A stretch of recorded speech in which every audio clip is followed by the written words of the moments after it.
Hello, ladies and gentlemen. Welcome back to the channel for your third team of the AFC East here tonight. We get to talk about the New England Patriots, the team that went 8-9 last season in the AFC. They were very subpar. Like, they were an average subpar team last year, in my opinion. And it was a very interesting season for the New England Patriots last season. But you know what? Before I start talking my own, mindset, my own, opinion on the Patriots, let's bring in our special guest. Come on in here and let's talk about him. Hello, everyone, and this is going to be our take here for the Avatars channel on the New England Patriots. Myself, Raging Vet, or also known as Iron Ace in the community, huge Patriots fan, been all my life.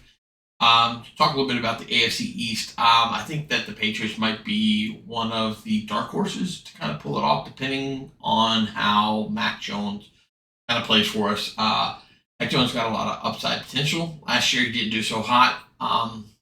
He has to come to play, because if he doesn't, Bailey Zappa is definitely on his heels. Even last week in preseason, we all kind of saw what Bailey did. Drove down the field, got a rushing touchdown, got the passing touchdown. Doing great things with the team. Yes, it's preseason. Does that mean it's going to be everything we need? Kind of hard to say. Also kind of interested to see how Stevenson and Elliott are going to do with that dual head running backfield. As we all know, Stevenson's been one of the best running backs we've had in quite a while. Zeke, he kind of fell off. We also picked up Juju this year, so that should be kind of interesting with Juju, Parker, and Kendrick Bourne.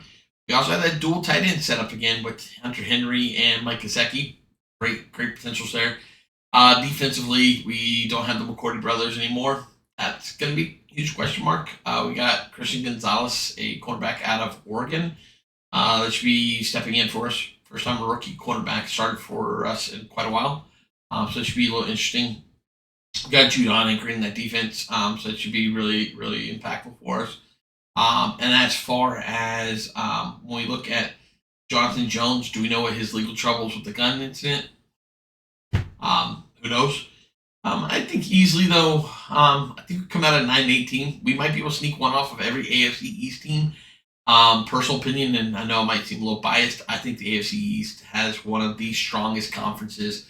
Because when you look at it, you got Aaron Rodgers, you got fucking Allen, you got fucking Tua, depending on how healthy he's going to be, because Miami looked really good last year. They got New England. Like I said, a lot of question marks for us, but I think we really could pull off very well a 9-8 season. It's just my take on everything. Let us know what you think down in the comments. Have a great night. All right, thank you, Raging Vet, aka Ace. If you guys are not following him on Twitch, check him out. Good personal friend of mine. Link will be in the description as well as on the screen right now. Thank you for editing, Wolf. Much appreciated.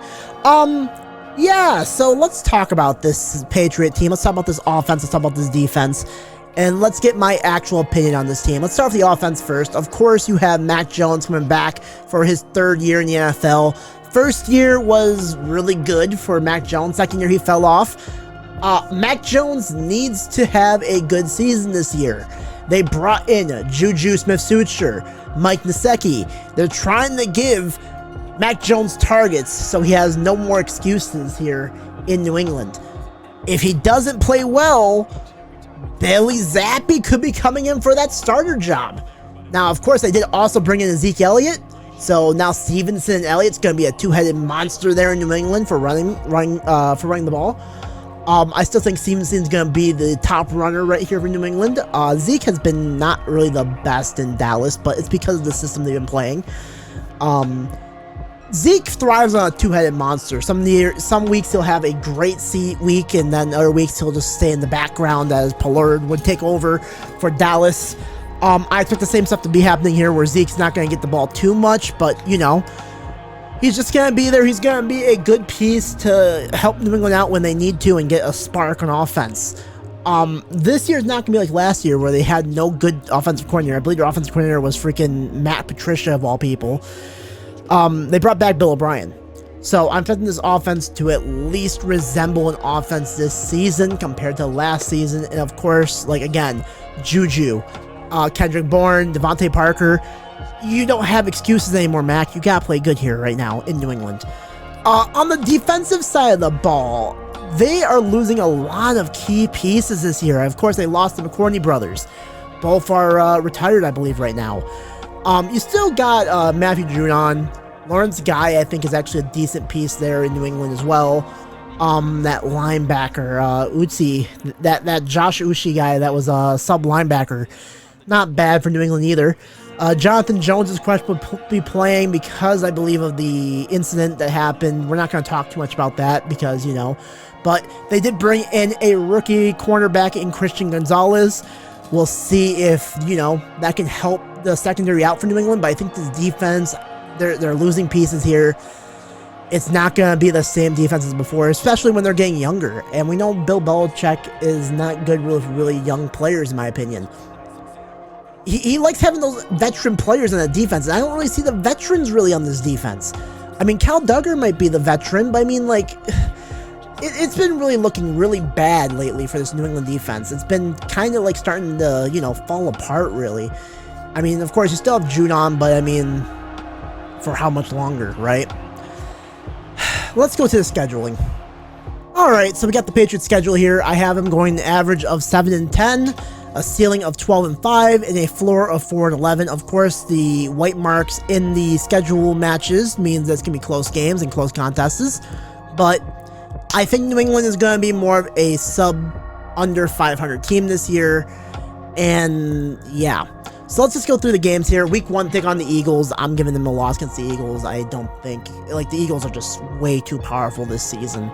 I don't see a lot of teams beating the Eagles this season, to be honest with you. I haven't beaten the Dolphins in New England. It could be a, you know, 50-50 mark right there. Have them lose to the Jets, I believe, in New York. Lose to the Cowboys. They beat the Saints and beat the Raiders, but then they fall to Buffalo. It was in New England, so of course they're going to have the mark right there. They fall to Miami. In Miami, they get the mark right there too, because I think that the AFC East could be very, very... Like, New England can win games. I'm not going to take credit off of them for that. They can win games, but, like, it's hard to say which games they're going to win with the AFC East. They can beat the Commanders, I think. They can also beat the Colts. I'm giving them a loss to the Giants. I think the Giants are going to be a much better team. We'll talk about the Giants when we get to the Giants as well. Lose to the Chargers. They can beat the Steelers. However, I think the Steelers are a lot better than what people think. I made these, like, scheduling before I seen them in preseason. I think the Steelers are going to be at least somewhat of a wild horse team, I should say. I don't think they're going to make the wild card, but I think they're going to give teams, like, some trouble now thinking about it. Lose to the Chiefs, lose to the Broncos. I think the Denver Broncos are going to be really good with Sean Taylor, just being honest. Lose to Buffalo, and they beat the Jets in New England. That is my predictions for New England's schedule going 7-10 this season. Okay, so final thoughts for the Patriots. This is a team that I see just being painfully average at best, and I think that right now, I think Belichick and the Patriots are very complacent on being average right now, because I think Belichick is not really looking to win Super Bowls and win championships anymore. I think he's trying to win games to basically get over a benchmark as a head coach and then finally retire in the end. I don't know if he's going to retire as, like, the GM of the New England Patriots, but as a head coach, I think he's just trying to get to that level of wins to retire. So I think right now, if you're a New England Patriot fan, you're going to have to go through this bullshit of being painfully average at the moment until that happens, where Belichick retires and they bring a new coach in and they start rebuilding from the ground up. Yeah. So that's why I think of the New England Patriots this season. I think they're going to be actually the last place team in the AFC East. If everything goes painfully right, I can see them going 12-5, but I don't see them winning the East with that record. I think the Bills and Dolphins, and maybe even the Jets, are going to be a lot better than a 12-5 record, but we'll see in the regular season. Thank you all for watching this video. As always, if you like what you see in this content, please hit the follow button, or actually hit the subscribe button on YouTube. You can follow me on Twitch as well, it's in the description. But yeah, up next, it'll be the New York Jets, so stay tuned for that. I'll see you guys later.